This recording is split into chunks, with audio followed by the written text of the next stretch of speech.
नमस्कार दोस्तों, आज हम पढ़ेंगे मध्यकालीन राजस्थान के इतिहास में मेवाड़ के अद्वितीय योद्धा महाराणा प्रताप के बारे में। महाराणा प्रताप के बारे में काफ़ी बड़ी स्टोरी है। महाराणा प्रताप एक राजस्थान के अद्वितीय योद्धा थे और उनके बारे में स्टोरी है पूरी। उनके बारे में क्या क्या हिस्ट्री में क्या क्या पढ़ते हैं वो चीज़ें सारी की सारी महाराणा प्रताप के बारे में आज पढ़ेंगे। तो सबसे पहले ये महाराणा प्रताप का शासनकाल।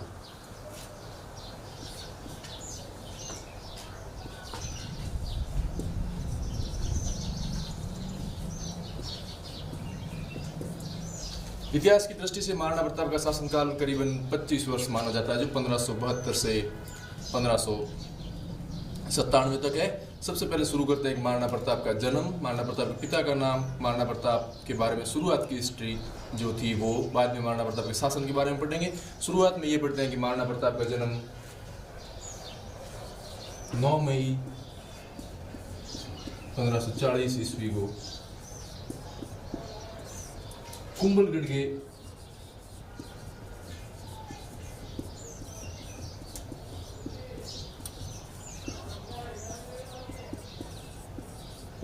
बादल महल में हुआ।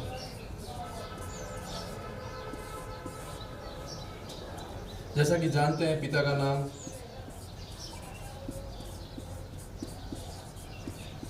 माता का नाम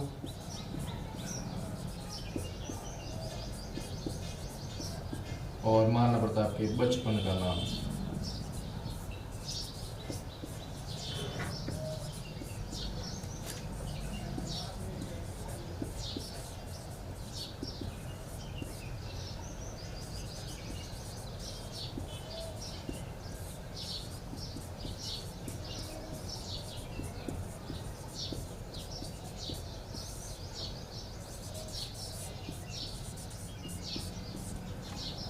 महाराणा प्रताप के पिता का नाम उदय सिंह था, माता का नाम जयवंताबाई सोनग्रा जो पाली के शासक अखेराज की पुत्री थी, और बचपन का नाम कीका।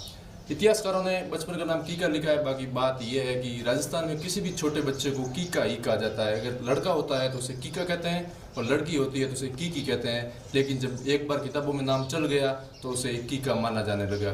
ठीक है, ये तो है महाराणा प्रताप की शुरुआत की घटना है। अब शुरू में ये होता है कि उदय सिंह की कई रानियां होती है, जिसमें धीरबाई, जयवंताबाई सहित कई रानियां होती है। जिसमें जब उदय सिंह की मृत्यु होती है 1572 में 1572 में उदय सिंह की मृत्यु होती है, तब धीरबाई भटियाणी के प्रभाव में आकर उदय सिंह ने जगमाल को मेवाड़ का शासक बना देते हैं। जगमाल को मेवाड़ का पहले शासक बना दिया और 1572 में होली के दिन महाराणा प्रताप की मृत्यु हो गई। महाराणा प्रताप सहित मेवाड़ के समस्त सामंत जगमाल को मानने से इनकार कर रहे थे कि जगमाल नहीं है और बड़ा पुत्र महाराणा प्रताप ही मेवाड़ का अगला शासक बनेगा। ठीक इसी प्रकार होली के दिन ही, और इतिहास में और समस्त रियासतों में यही होता था कि जब भी कोई राजा की मृत्यु होती थी तब उसका बड़ा बेटा जो भविष्य में उत्तराधिकारी बनेगा वो राजा के जो अंतिम यात्रा निकलती थी उसमें साथ नहीं जाता था। इसी प्रकार महाराणा प्रताप वहाँ पे साथ जाते हैं, जबकि जगमाल साथ नहीं जाता है। जगमाल को उत्तराधिकारी घोषित कर दिया था लेकिन जगमाल साथ नहीं गया, महाराणा प्रताप साथ गया। जब शमशान घाट में एक तरफ उदय सिंह की चिता जल रही थी और पास में ही महाराणा प्रताप खड़े थे, वास्तव में उत्तराधिकारी महाराणा प्रताप थे, तो महाराणा प्रताप ने समस्त वहाँ पे आए सामंतों और उनसे गुहार लगाई कि बात यह है कि सबसे बड़ा पुत्र मैं हूँ, उदय सिंह का योग्यता है मेरे में, तो मुझे शासक क्यों नहीं बनाया गया। और इसी आधार पर सभी सामंतों ने निर्णय लिया तथा महाराणा प्रताप को उसी दिन से मेवाड़ का शासक घोषित कर दिया गया। तो बात यह है कि महाराणा प्रताप को शासक किस दिन घोषित किया गया, तो होली के दिन, जिस दिन एक तरफ उदय सिंह की चिता जल रही थी और उसी टाइम उसी वक्त महाराणा प्रताप को शासक घोषित कर दिया गया। और उदयपुर की मेवाड़ की जो भी परंपराएं थी उस परंपरा के अनुसार राज तिलक है, जो सलूमगर का सामंत करता था,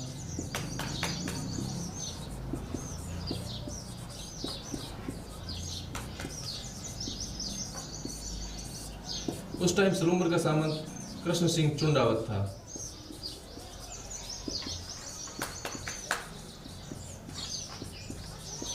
कृष्ण सिंह चुंडावत ने उसी दिन महाराणा प्रताप के कमर में शाही कटार बांधी तथा विधिवत रूप से महाराणा प्रताप को वहाँ का उत्तराधिकारी घोषित किया। ये तो है गोगुंदा की घटना, क्योंकि उदय सिंह की मृत्यु गोगुंदा में हुई थी और गोगुंदा के ही मामादेव कुंड के पास में जहाँ पे शमशान घाट है वहीं पे महाराणा प्रताप का शुरुआती राज तिलक किया गया। उसके बाद में महाराणा प्रताप का विधिवत राज तिलक है, विधिवत राज तिलक वो कुंभलगढ़ में किया गया।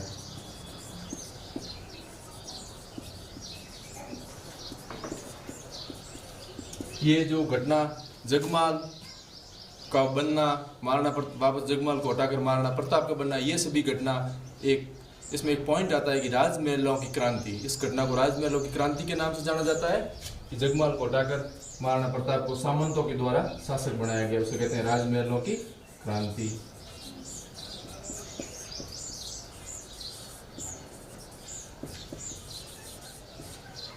ये तो है महाराणा प्रताप की शुरुआती बातें, जब महाराणा प्रताप शासक कैसे बनते हैं, क्या बात हुई थी।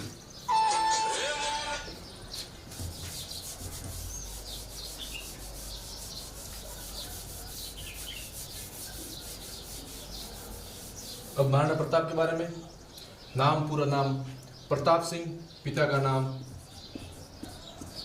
महाराणा उदय सिंह,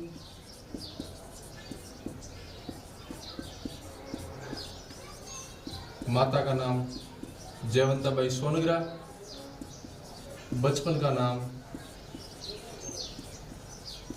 कीका, पत्नी का नाम अजबदे पंवार। वैसे तो महाराणा प्रताप की 17 रानियां थी, लेकिन अजबदे पंवार को प्रमुख इतिहास में अजबदे पंवार को ही पढ़ते हैं, इसलिए एक नाम ही लिखा है अजबदे पंवार। पुत्र, कई सारे पुत्र थे, लेकिन राजकुमार अमर सिंह के बारे में इतिहास में पढ़ते हैं तो अमर सिंह का नाम लिख देते हैं। पिता का नाम उदय सिंह, माता का नाम जयवंताबाई, बचपन का नाम कीका, जो मैंने आपको बता दिया राजस्थान में प्रत्येक छोटे बच्चे का नाम कीका ही होता है। ठीक है, इसके बाद में देखते हैं शासन अवधि। अगर सीधा ही पूछ ले शासन अवधि कितनी है, तो शासन अवधि लगभग 25 वर्ष, लगभग 25 वर्ष। राज तिलक किसने किया था, तो राज तिलक मेवाड़ में शुरुआत में तो उदयपुर जिले में ऊंदरी गांव के गमेती भील किया करते थे, लेकिन जब राणा लाखा के समय और चुंडा को ठाट एवं पाट की परंपरा दी गई, उसके बाद में सलूम्बर के सामंत, जिन्हें ये अधिकार दिया गया था कि मेवाड़ में जो भी महाराणा बनेगा उसका राज तिलक सलूम्बर का सामंत करेगा। तो उस टाइम सलूम्बर का सामंत रावत कृष्ण सिंह था। रावत कृष्ण सिंह उस टाइम महाराणा प्रताप का राज तिलक करता है। ये तो है महाराणा प्रताप के बारे में शुरुआती बातें। इसके बाद जब महाराणा प्रताप मेवाड़ के शासक बनते हैं, मेवाड़ उस टाइम उदय सिंह भी अधीनता किसी की स्वीकार की नहीं थी, और महाराणा प्रताप के ऊपर भी ये जिम्मेदारी थी कि मेवाड़ आज़ाद रहे। महाराणा प्रताप इसी बात को लेकर थे कि भाई अपना मेवाड़ आज़ाद रहना चाहिए और ना ही किसी की अधीनता स्वीकार करेंगे। उस टाइम भारत पर अकबर का शासन था, मुगलिया सल्तनत के शासक अकबर को जब पता चलता है कि मेवाड़ में महाराणा उदय सिंह की जगह उनका पुत्र महाराणा प्रताप शासक बना है, तो वो महाराणा प्रताप को समझाने के लिए 4 दूत मंडल भेजता है। तो 4 दूत मंडल भेजता है, वो महाराणा प्रताप को समझाने जाते हैं और अलग अलग अपनी रियायतों के माध्यम से कि ये आप अधीनता स्वीकार कर लीजिए, हम आपको ये देंगे वो देंगे, जो भी है समझाने की कोशिश करते हैं, लेकिन वो असफल होते हैं। तो अपने को देखना है कि वो दूत मंडल कौन कौन से थे। सबसे पहला है जलाल खां कोरची,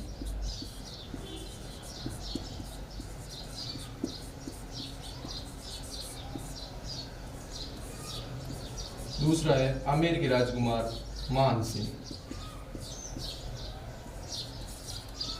तीसरा है आमेर के शासक भगवंत दास, पिता पुत्र दोनों आए थे, चौथा है टोडरमल। अकबर का विश्वसनीय था टोडरमल को अकबर ने स्वविवेक से संधि करने का अधिकार भी दिया था। सबसे पहला जलाल का कोची आया जब आया था जून 1572 में, बाकी तीनों के तीनों 1573 में आए थे। जो ये क्रम दे रखा है उसी के हिसाब से। ये तो चारों दूत मंडल महाराणा प्रताप को समझाने के लिए आए थे, लेकिन चारों ही दूत मंडल महाराणा प्रताप को समझाने में तथा दीनता स्वीकार करने में असफल रहे थे। अब कहते हैं कि महाराणा प्रताप और मान सिंह की भेंट कहाँ पर हुई थी। तो अबुल फजल मानते हैं, इतिहासकार अबुल फजल के अनुसार गोगुंदा में हुई थी, जबकि राजस्थान के इतिहास के पितामह कर्नल टॉड मानते हैं कि मान सिंह और महाराणा प्रताप की मुलाकात उदय सागर की पहाड़ पर हुई थी।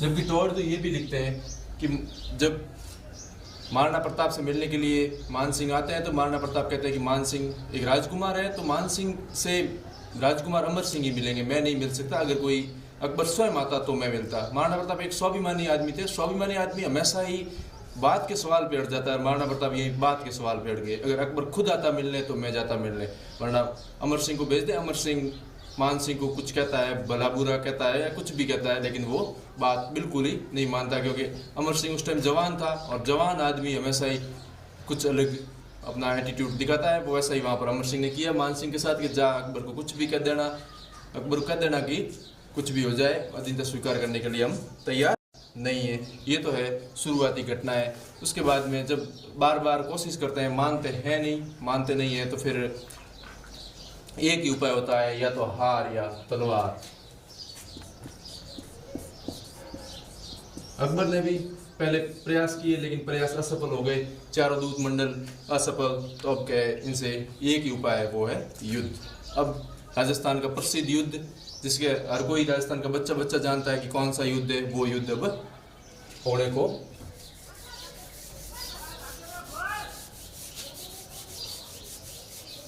फिर अकबर ने मेवाड़ पर चढ़ाई करने की कोशिश की और वो है हल्दी घाटी का युद्ध।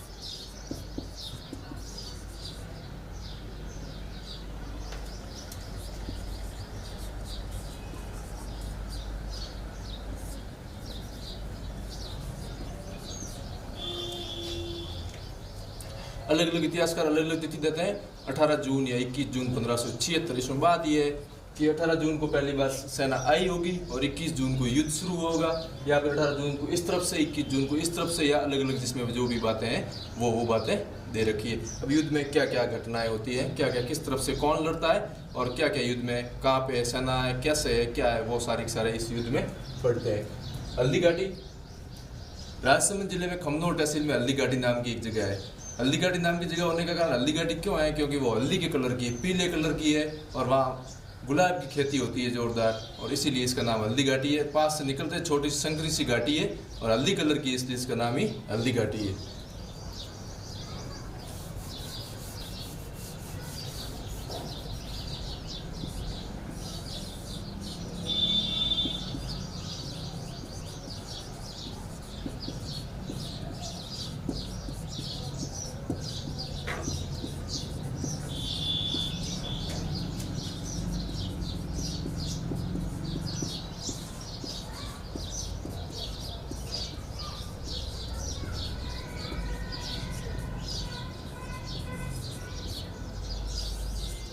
अब बात यह है कि युद्ध बड़ा युद्ध दोनों तरफ से तैयारियां करके लड़ा गया है। सेनापति भी ढंग के सेनापति आएंगे, युद्ध भी युद्ध की रीति से लड़ा जाएगा, और इसी हिसाब से अलग अलग सेनापति आते हैं। और अकबर की तरफ से सेनापति आते हैं आमेर का राजकुमार मान सिंह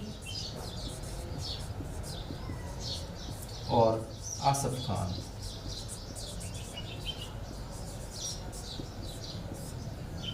जबकि महाराणा प्रताप के सेनापति होते हैं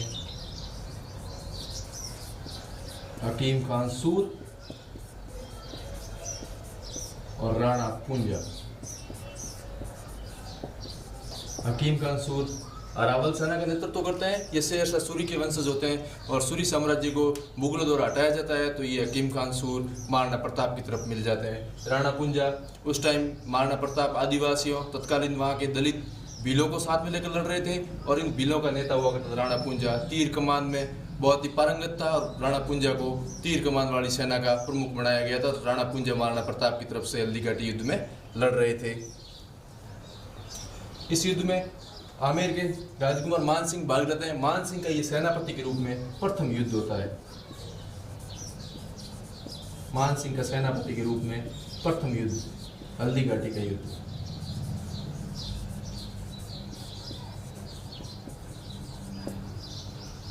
दोनों तरफ से सेना, एक तरफ इस तरफ दूसरी तरफ ये, माना कि ये हल्दी घाटी है। दोनों तरफ से सेनाएं तैयार है। एक सेनापति महाराणा प्रताप वाले इस साइड, अकबर वाले इस साइड। अब इसमें इतिहासकार बदायूनी भी युद्ध में भाग लेता है, लड़ता भी है और साथ में लिखता रहता भी है। वो है इतिहासकार बदायूनी। युद्ध के किनारे ऐसा कहते हैं जब युद्ध चल रहा होता है तो बदायूनी थोड़ी देर लड़ता है, वापस आके अपनी सेना की तरफ वापस आके बैठ जाता है। जब बदायूनी को पूछते हैं कि आप लड़ क्यों, ये जब युद्ध इतना खतरनाक हो रहा है, दोनों तरफ से लोग मर रहे हैं, तो आप या तो युद्ध रुकवा दीजिए या एक तरफ कोई ना कोई इसका उपाय निकाले। तो बदायूनी कहता है कि एक तरफ मान सिंह आमेर की सेना से लड़ रहा है, दूसरी तरफ हकीम खान सूर महाराणा प्रताप की सेना से लड़ रहा है। अगर भले ही युद्ध में नुक्स हारे कोई जीते कोई, लेकिन मरने वाला हिंदू है। दोनों तरफ से सेनाओं में हिंदू है, इसलिए काफिर मर रहे हैं, मुझे कोई उससे लेना देना नहीं है। और जब भी युद्ध होता है और युद्ध में मेवाड़ की सेना के जब सैनिकों के रक्त बहता है तो उसी रक्त में ये दाढ़ी अपनी दाढ़ी को रंगता है, वो है बदायूनी। बदायूनी मतलब उस टाइप का पूरा यूँ इस्लाम और जिहादी टाइप का आदमी था और वो इस बात को मानता था कि भले मरने वाला हिंदू हो, अपने कोई मतलब नहीं है, अपने कोई नुकसान नहीं हो रहा, दोनों तरफ से काफी ही मर रहे हैं, ये तो कहता है बदायूनी। अब देखो युद्ध में युद्ध चलता है तो युद्ध में महाराणा प्रताप का घोड़ा पीरी घोड़ा चेतक तो घायल हो जाता है। चेतक घायल होता है, कहता है कि वो सेना पीछे आई, नाड़ा पार करने के चक्कर में चेतक ने एक दिन छलांग लगाई तो उसके एक पैर टूट गया था। और उस टाइम उसका राज मुकुट है जो झालामान ने लिया और सेना सारी झालामान की तरफ चली गई। और चेतक के बारे में जितना भी पढ़ते हैं कि भाई जैसे कि एक तरफ यहाँ पे मान सिंह एक लीडर, अकबर की तरफ से मान सिंह लीडरशिप कर रहे थे, तो लीडरशिप करते वक्त मान सिंह हाथी पर सवार थे और हाथी महावत चला रहा था और मान सिंह महावत के पीछे वाले ओहदे में बैठे थे। तो चेतक के आगे हाथी का सूंड लगा रखी थी और सूंड में ही खंजर लगा रखा था। तो जैसे ही चेतक ने हाथी पर प्रहार किया, ठीक उसके पश्चात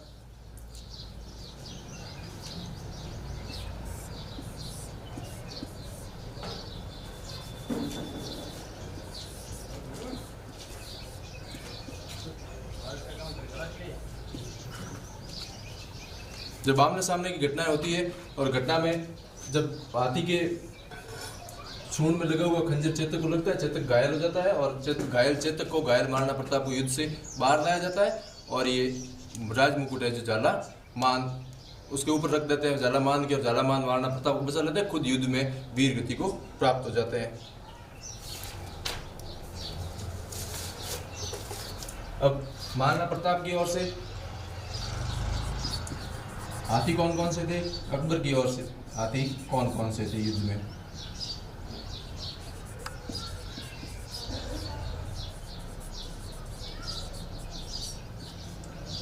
महाराणा प्रताप की तरफ से थे वो थे लूणा व राम प्रसाद।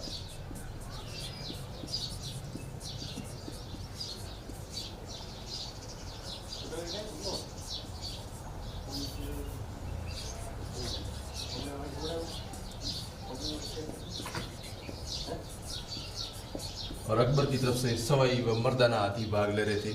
इसीलिए जब चेतक और लूणा, आप सब जानते हो कि बजाज का एक स्कूटर आया करता था, बजाज की स्कूटर, और बजाज की स्कूटर का शुरुआती नाम चेतक था, और एक लूणा नाम की और एक मोपेड आता है, स्कूटर आता है, वो भी उसका नाम महाराणा प्रताप का कोई भगत था, उसने कारखाना लगाया तो उसने अपने स्कूटर का नाम चेतक और लूणा रखा था। ये सच्ची घटना है।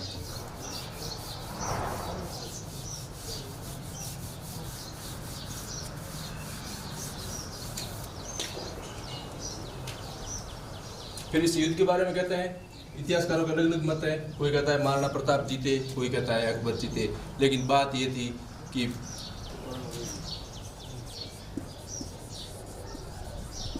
भौतिक विजय अकबर की मानी जाती है और नैतिक विजय महाराणा प्रताप।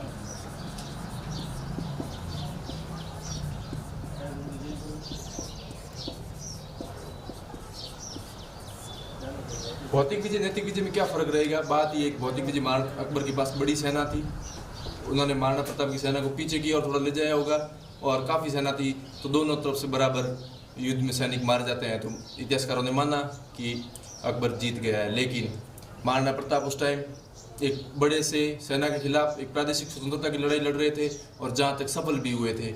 इसीलिए नैतिक विजय महाराणा प्रताप की मानी जाती है। और उसके बाद में जब यहाँ से युद्ध से लौटकर मान सिंह और आसफ खां दोनों दिल्ली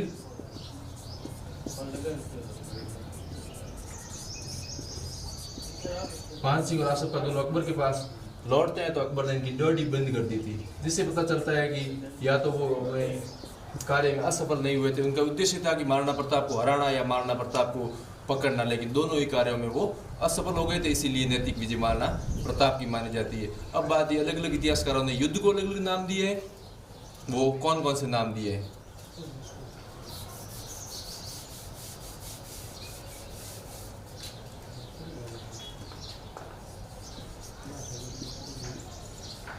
अबुल फजल क्या कहता है? बदायूनी क्या कहता है?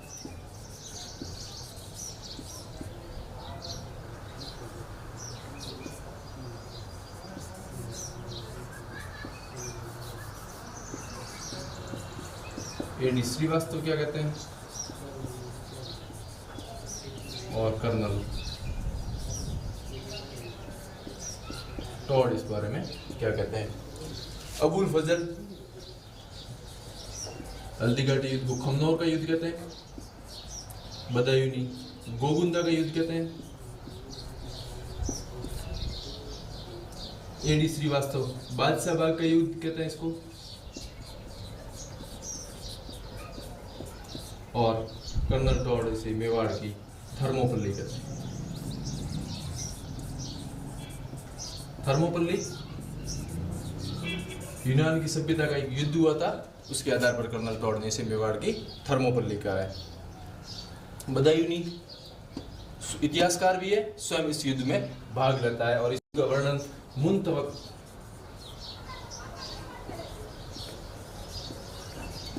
तवारीख नामक पुस्तक में करता है, जिसे भारत का आम इतिहास, इस पुस्तक को भारत का आम इतिहास भी कहते हैं। ये तो है युद्ध के अलग अलग नाम। किस इतिहासकार कौन कौन सा नाम देते हैं, मतलब अलग अलग नाम क्यों दिए? कि जैसे खमनौर का युद्ध, खमनौर हल्दीघाटी की तहसील खमनौर है, पास में बड़ा कस्बा खमनौर था, इसीलिए खमनौर। सेना एक तरफ खमनौर में रही होगी, पास पास में थी नहीं, दूर दूर अलग अलग उनके स्टेप हुआ करते थे, उस हिसाब से गोगुंदा में भी रुकी होगी, तो गोगुंदा का युद्ध। बादशाह बाग का युद्ध आशीर्वाद श्रीवास्तव ने बादशाह की तरफ से युद्ध लड़ा है, बादशाह बाग का युद्ध नाम दे दिया। और मेवाड़ की थर्मोपल्ली कर्नल टॉड ने युद्ध, मतलब ढंग से युद्ध लड़ा गया। राजस्थान की राजनीति, राजस्थान की हर कोई इतिहास की दृष्टि से अच्छा युद्ध था और काफ़ी महत्वपूर्ण युद्ध माना जाता है, इसलिए थर्मोपल्ली से कर्नल टॉड ने इसकी तुलना की है। इसके बाद में और भी इस युद्ध के कई नाम हैं। वो है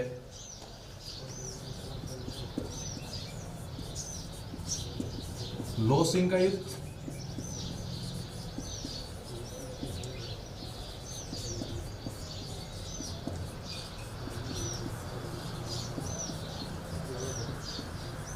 दो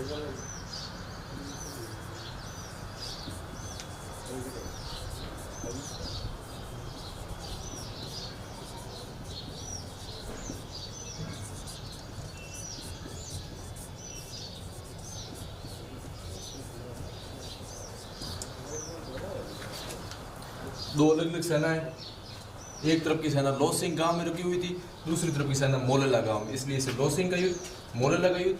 दोनों तरफ से हाथियों की तरफ से लड़ी गई, इसीलिए इसे हाथियों का युद्ध। और बनास नदी के किनारे लड़ी गई, इसीलिए बनास नदी का या बनास का युद्ध भी कहते हैं। ये तो युद्ध के अन्य नाम, ये इतिहासकारों की दृष्टि से दिए गए नाम है, इसीलिए अलग अलग नाम है। लोसिंग का युद्ध किस युद्ध को कहते हैं? तो हल्दीघाटी का युद्ध। मोलेला, मोलेला वही राजसमंद में गाँव है जहाँ मोलेला का टेराकोटा प्रसिद्ध है।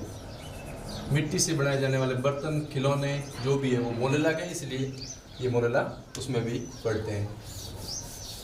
इसके बाद इस युद्ध का क्या महत्व है और क्या क्या है वो देखते हैं। तो हल्दीघाटी युद्ध का महत्व, तो हल्दीघाटी युद्ध का महत्व पहला महत्व तो भौतिक विजय किसकी है? तो भौतिक विजय अकबर की है। बड़ी सेना थी और महाराणा प्रताप की सेना को पीछे तक हटाया। लेकिन नैतिक विजय किसकी है? तो वो है महाराणा प्रताप की, क्योंकि मान सिंह और आसफ खां की ड्यूटी बंद हो गई थी और अकबर की सेना भी यहाँ पे खूब परेशान हुई थी। इस नैतिक विजय महाराणा प्रताप की मानते हैं। दूसरा, साम्राज्यवादी ताकत। उस टाइम अकबर साम्राज्यवाद, अपना साम्राज्य बढ़ाना चाहता था। मेवाड़ आज़ाद था और मेवाड़ को विधीनता स्वीकार करना चाहता था, लेकिन महाराणा प्रताप ने स्वीकार नहीं किया। इसी आधार पर मानते हैं कि साम्राज्यवादी ताकत के खिलाफ प्रादेशिक स्वतंत्रता की लड़ाई थी। और आज़ाद, अगर शुरुआत भारत के प्रथम अगर स्वतंत्र सेनानी इसमें महाराणा प्रताप को मान लिया जाए तो अतिशयोक्ति नहीं होगी, क्योंकि उन्होंने तत्कालीन साम्राज्यवादी ताकत के खिलाफ पहली बार कोई लड़ाई लड़ी थी। ये तो हल्दीघाटी युद्ध के महत्व में पढ़ते हैं। इसके बाद में महाराणा प्रताप अकबर की तुलना में कम संसाधन रखते थे और तत्कालीन आदिवासी जनजाति भील उनको साथ लेकर लड़ रहे थे। आज से जब से संविधान लागू हुआ उससे बाद तक इनको अस्पृश्य जाति माना जाता है और काफ़ी अनटचेबिलिटी देखने को मिलती। लेकिन महाराणा प्रताप उस टाइम 16वीं सदी में इनको साथ लेकर चलते थे। इसका मतलब महाराणा प्रताप कितने आदर्शवादी टाइप के आदमी रहे होंगे, ताकि लोगों को उस टाइम भी साथ में लेकर चलते थे। और यही महाराणा प्रताप, यही हल्दीघाटी भारत के आगामी जो राष्ट्रीय आंदोलन पढ़ते हैं, राष्ट्रीय आंदोलन की घटनाएं, उनमें प्रेरणा स्रोत का कार्य करता है। ये है हल्दीघाटी युद्ध का महत्व। इसके बाद में अकबर पुणे महाराणा प्रताप जब यही कुंभलगढ़, कभी गोगुंदा के आसपास यहीं पे रहते हैं, तब अकबर 1576 में उदयपुर पर आक्रमण करता है।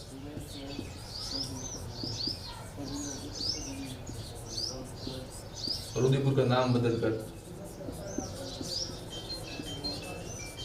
मोहम्मदाबाद कर देते हैं।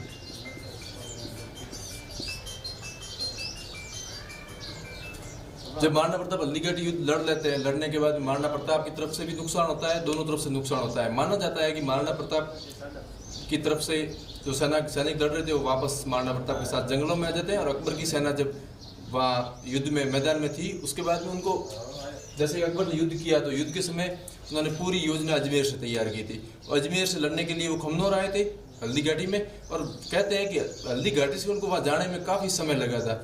मेवाड़ की जो भील जनजाति थी वो महाराणा प्रताप की तरफ से लड़ रही थी, और भील सारे के सारे पर्वतों पे और वृक्षों पे चढ़ गए, हाथ में तीर कमान गुलेल लेकर के उन्होंने खूब ही परेशान किया था वहाँ पर। और अकबर की सेना वहाँ से भागती भागती मुश्किल से अजमेर तक पहुँची थी, ऐसा इतिहासकार अपने अपने मतों के अनुसार लिखते हैं।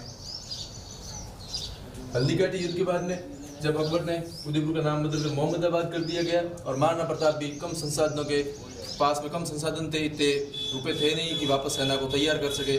उस टाइम महाराणा प्रताप की रियासत मेवाड़ के दो प्रमुख भाई जो उस टाइम के महाजन थे और उनके पास खूब ही पैसे थे, वो वहाँ पे महाराणा प्रताप को मिलते हैं और महाराणा प्रताप को अपना सारा का सारा धन दे देते हैं। और वो धन देकर महाराणा प्रताप कहते हैं कि आप राणा जी पुनः आप सेना तैयार कीजिए और साम्राज्यवादी ताकत के खिलाफ लड़िए। वो थे दानवीर भामाशाह और ताराचंद।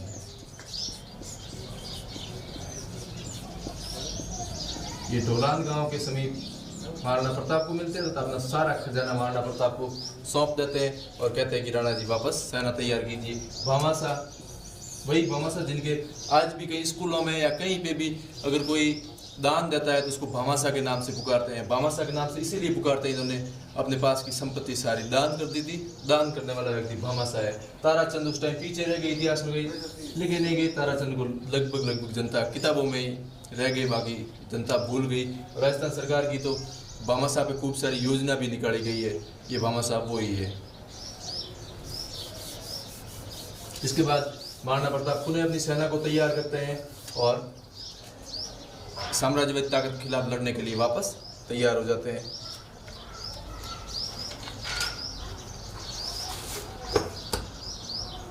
फिर हल्दी घाटी युद्ध के बारे में कहा जाता है कि वीर धरा रजदानरी,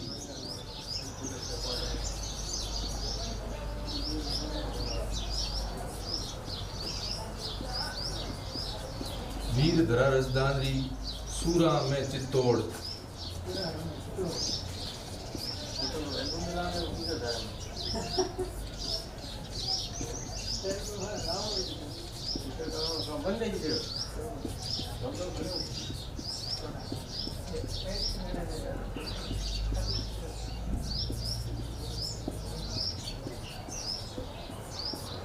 वीर धरा रजदानरी सूरा में चित्तौड़, हल्दी घाटी घाटियां गड्ढा में गढ़ चित्तौड़। राजस्थान की धरा वीर धरा है और सूरवीर, चित्तौड़ के शासकों को सूरवीर और चित्तौड़ के उस टाइम राजाओं को सूरवीर माना जाता है।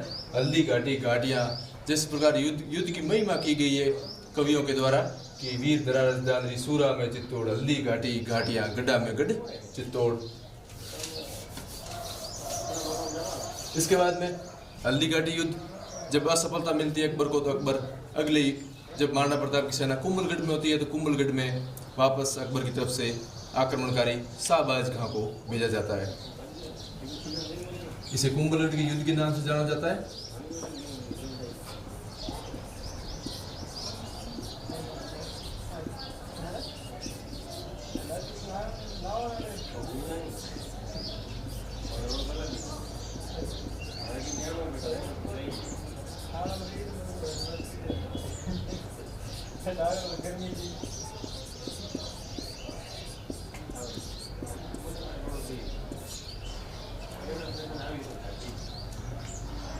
महाराणा प्रताप की तरफ से किलेदार उस टाइम बाण सोनगढ़ कुंभलगढ़ में थे। अकबर की तरफ से सेनापति आता है शाहबाज का। शाहबाज का कुंभलगढ़ पर 3 बार आक्रमण करता है, 1577, 1578 और 1589 ईस्वी में। तीनों बार वह कुंभलगढ़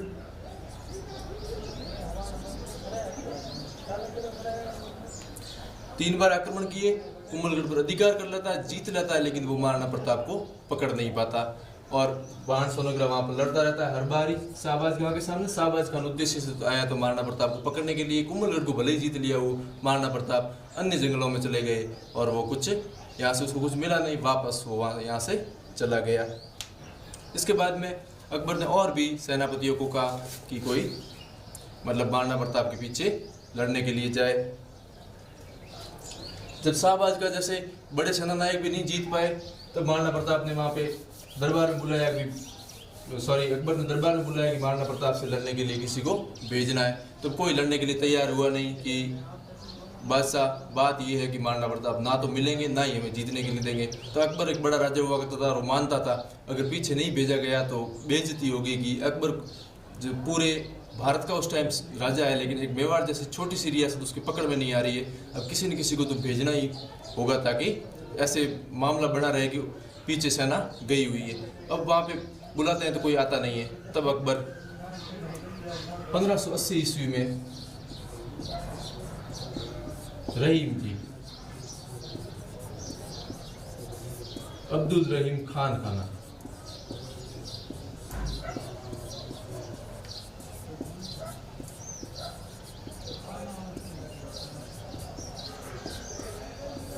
अब्दुल रहीम खान खाना को कहते हैं कि रहीम जी आप जाइए। रहीम जी का मेरी उम्र लड़ने की है ही नहीं, मुझे क्यों भेज रहे हो? तो कि आप वहाँ जाओ, शिकार विकार करना, घूमना फिरना, अपने आराम से मौज मस्ती करना, हो सके तो कभी 1-2 बार पीछे चले जाना, नहीं तो कोई दिक्कत नहीं। रहीम जी का मेरे खुद से चला नहीं जाता है, मैं युद्ध कैसे लड़ूंगा? तो भी अकबर ने जैसे तैसे करके रहीम जी को वहाँ भेज दिया। 1580 ईस्वी में रहीम जी मेवाड़ आते हैं तो शेरपुर गांव में अपना डेरा डालते हैं।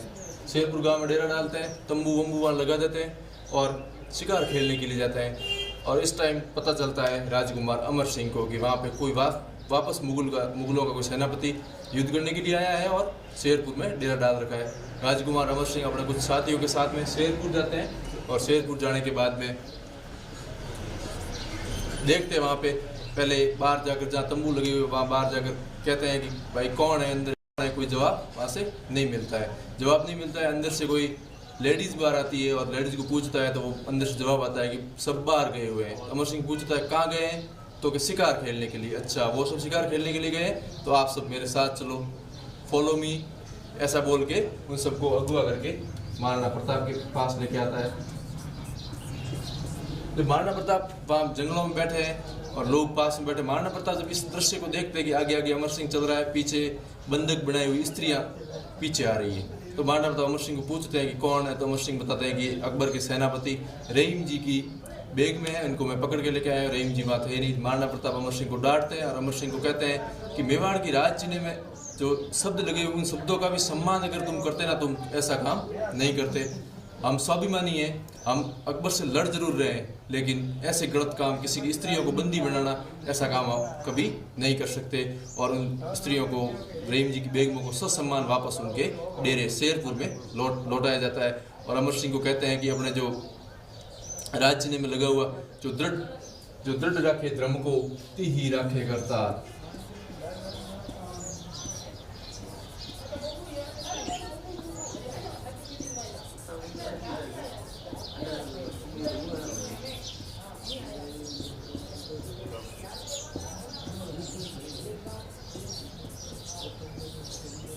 हमें अपने धर्म पर अड़िग रहना है, भगवान अपनी रखेगा, ठीक है। धर्म के विरुद्ध जाके कोई काम नहीं करना। तत्कालीन हिंदू संस्कृति किसी की बेगमों को अगवा करने की अनुमति नहीं देती थी और उसी हिसाब से महाराणा प्रताप भले ही युद्ध अकबर से हो रहा हो, अकबर के सेनापति से हो रहा हो, लेकिन ऐसा काम नहीं कर सकते। इसलिए महाराणा प्रताप को सिर्फ एक लड़ाका ही नहीं मानना चाहिए। महाराणा प्रताप लोगों का सम्मान, स्त्रियों का सम्मान, बच्चों का सम्मान करने वाले एक परिपूर्ण शासक थे। इसलिए महाराणा प्रताप को सिर्फ इतिहास की दृष्टि से एक लड़ाका या फिर अकबर से युद्ध करने वाला ही नहीं मानकर एक परिपूर्ण शासक माने, तो ये एक अच्छी बात होगी। इसके बाद में रहीम जी को भी कोई सफलता नहीं मिलती है, रहीम जी वापस चले जाते हैं।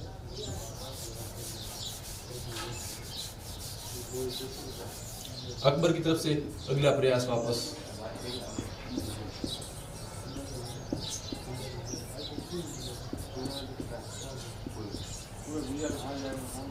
अकबर की तरफ से अगला प्रयास वापस 1582 में किया जाता है। अकबर वहां से अपने विश्वसनीय सेनापति सुल्तान खां को भेजता है।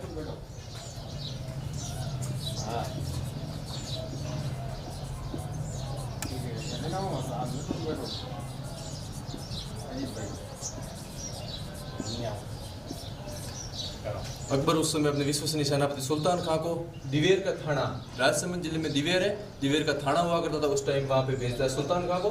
महाराणा प्रताप की तरफ से राजकुमार अमर सिंह युद्ध में भाग लेते हैं और कहते हैं कि ये एक महाराणा प्रताप की सर्जिकल स्ट्राइक थी उस टाइम की। और दिवेर के थाना में रुके हुए सुल्तान खां पर रातों रात अमर सिंह के नेतृत्व में अटैक कर दिया जाता है और सुल्तान खां को अमर सिंह मार देते हैं। सुल्तान खां बहुत बड़ा सेना नायक था, लेकिन यहाँ पर अमर सिंह उसको चकमा देकर सुल्तान खां की मृत्यु हो जाती है। दिवेर का युद्ध, जिसे मेवाड़ का मैराथन भी कहते हैं,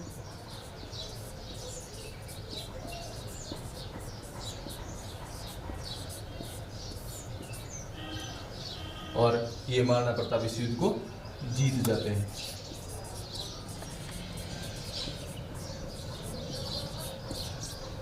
और दिवेर के युद्ध में अकबर को वापस कोई सफलता नहीं मिलती है।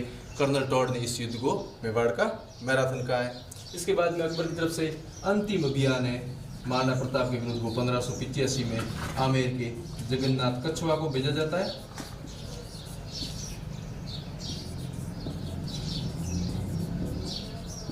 लेकिन जगन्नाथ कछुआ भी अपने अभियान में सफल नहीं हो पाता है। तो ये शुरुआत के कौन कौन से युद्ध लड़े गए थे बीच में अकबर और महाराणा प्रताप के, तो ये युद्ध थे।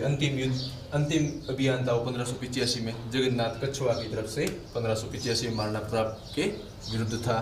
इसके बाद में 1585 के बाद अकबर की तरफ से कोई युद्ध नहीं होता है, थोड़ी शांति स्थापित हो जाती है। और शांति स्थापित होने के बाद महाराणा प्रताप जंगलों में घूमते घूमते, कभी कुंभलगढ़ कभी गोकुंड, ऐसे करते करते इस बार चावंड आ जाते हैं। कहते हैं कि चावंड पर उस टाइम लूणा चावंडिया नाम के आदमी का अधिकार था और लूणा चावंडिया को हराकर महाराणा प्रताप ने चावंड पर अधिकार कर लिया था। ऐसा हो सकता है और नहीं भी हो सकता, क्योंकि लूणा चावंडिया उस टाइम एक छोटे मोटे सामंत या छोटे मोटे जागीरदार हुआ करते होंगे। महाराणा प्रताप जब वहाँ पे गए होंगे तो लूणा चावंडिया ने स्वतः ही महाराणा प्रताप को सत्ता सौंप दी होगी और वहाँ पे महाराणा प्रताप ने अधिकार कर लिया चावंड पर। चावंड का पहले जागीरदार कौन था? तो लूणा चावंडिया। फिर चावंड आने के बाद में महाराणा प्रताप ने मेवाड़ में चित्रकला का प्रारंभ किया।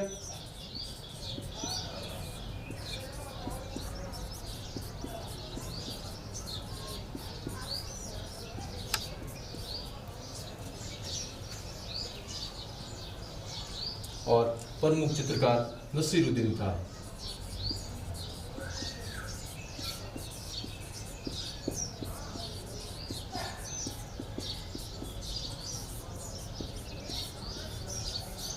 इसके बाद में कुछ पुस्तकें भी लिखवाई।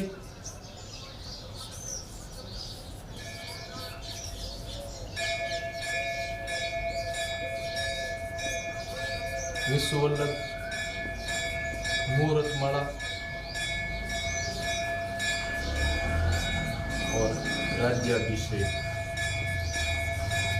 मतलब महाराणा प्रताप के समय जो भी कला के क्षेत्र में कार्य होंगे वो सारे के सारे चावंड आने के बाद में होंगे।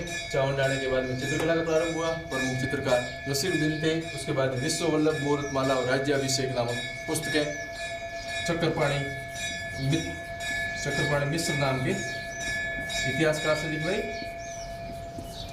और उस टाइम महाराणा प्रताप के दरबारी कौन कौन थे? तो पहले हो गए चक्रपाणी मिश्र, उसके बाद में हेमरतन सूरी,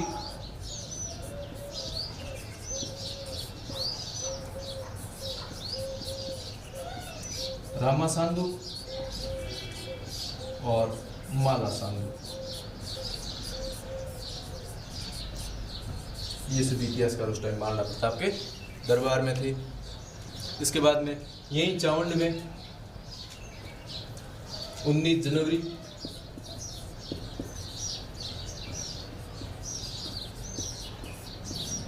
1597 ईस्वी को 19 जनवरी 1597 ईस्वी को चावंड में धनुष की डोर महाराणा प्रताप बैठे बैठे तान रहे थे और कहते हैं कि धनुष की डोर ज़्यादा खींच गई और टूट गई और महाराणा प्रताप के लगती है और महाराणा प्रताप की यहाँ पे मृत्यु हो जाती है। 19 जनवरी 1597 को चावंड में महाराणा प्रताप की मृत्यु हो जाती है। इसके बाद में महाराणा प्रताप की छतरी कहाँ है वो देखते हैं।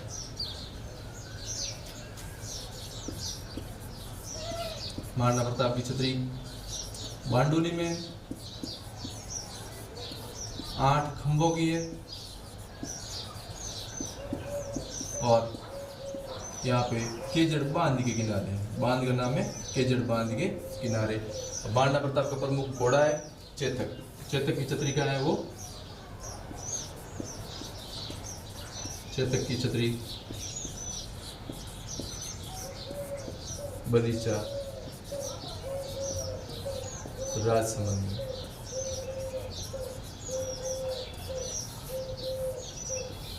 ये मध्यकालीन मेवाड़ के एक महान अद्वितीय योद्धा महाराणा प्रताप की कहानी, जिसमें महाराणा प्रताप के जन्म, शासनकाल और उनके बारे में जो उनके अकबर से लड़े गए युद्धों के बारे में सारी की सारी जानकारी आपके सामने थी। जब महाराणा प्रताप के बारे में, इसीलिए जब राजस्थान का इतिहास पढ़ते हैं तब राणा प्रताप की हर कोई बात, इतिहास में पहली बात राजस्थान इतिहास पढ़ते ही सीधा नाम आता है वो महाराणा प्रताप का आता है। इसीलिए कहते हैं मान लिखा, सम्मान लिखा, पन्ना का बलिदान लिखा, भामाशाह का दान लिखा, मीरा का विस्पान लिखा, चेतक की टापे लिख डाली, अगला पन्ना पलटा, सब कुछ काटा और राजस्थान लिख डाला, राजस्थान लिख डाला।